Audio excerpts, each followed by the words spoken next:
Good morning, ladies and gentlemen. In this opportunity, I would like to share my research result, Sundanese culinary names as cultural assets, a strategic intersection of tourism promotion, social science, and technology.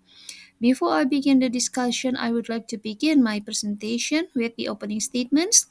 In this digital age, culinary names are no longer just labels, they are storytellers, cultural bridges, and marketing tools. My name is Elvi Citraresmana. I'm from Faculty of Cultural Sciences, Universitas Padjadjaran.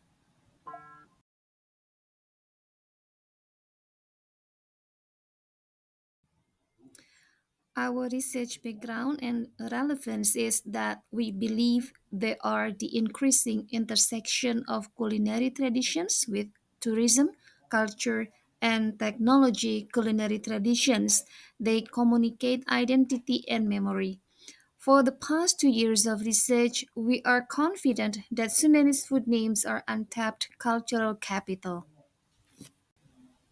The aims of this research are to explore how Sundanese culinary names function as cultural assets, to analyze their use in digital tourism platforms, and to advocate for a multidisciplinary, culturally grounded promotion strategy. For the theoretical background, I implemented cognitive linguistics because, based on our research, the theory proposed by Lakoff and Johnson is suitable to analyze the conceptual frames of food names reflection. And then semiotics is implemented to observe names as sign system. It is based on Bartz and Chandler, and digital tourism is implemented to identify the story driven, authenticity seeking users. For the research method, I use the qualitative study and interdisciplinary approach by using semi structured interviews with local experts and vendors.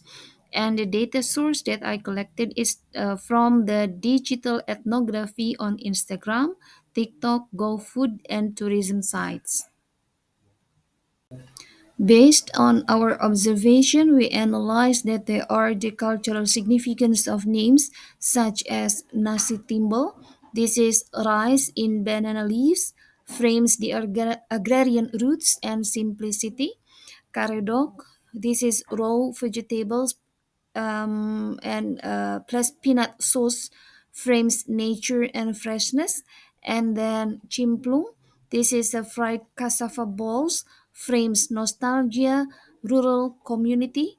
And also surabi, this is rice pancake, frames hearth, ritual, and comfort. So our findings shows that there is linguistic framing and identity. And so we believe and convinced that food names as cultural schemes and evoke landscapes, history, and values. For example, the name of food lotek. This is not the same as vegetable salad, but it symbolizes village life and maternal care.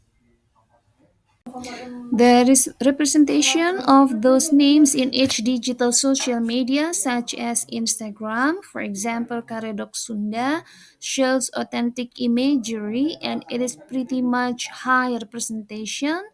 On the other hand, tourism brochures like Sundanese rice platter show low digital representation as it is shown in generic translation.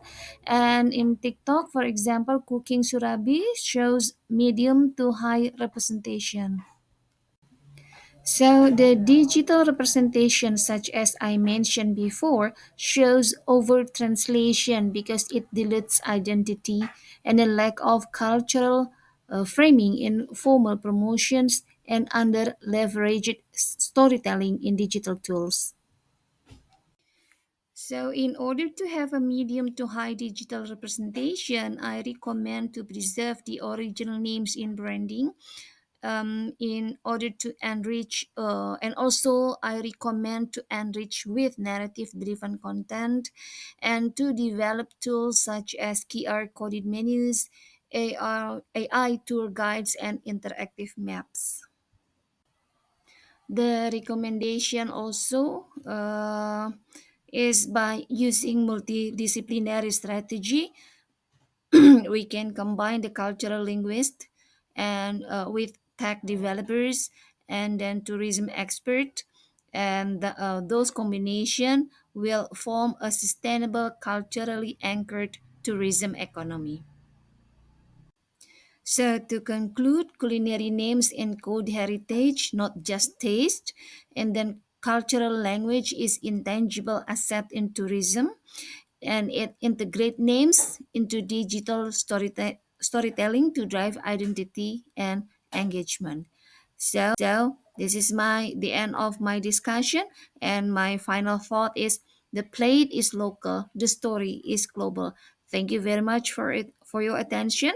Good morning and see you next time.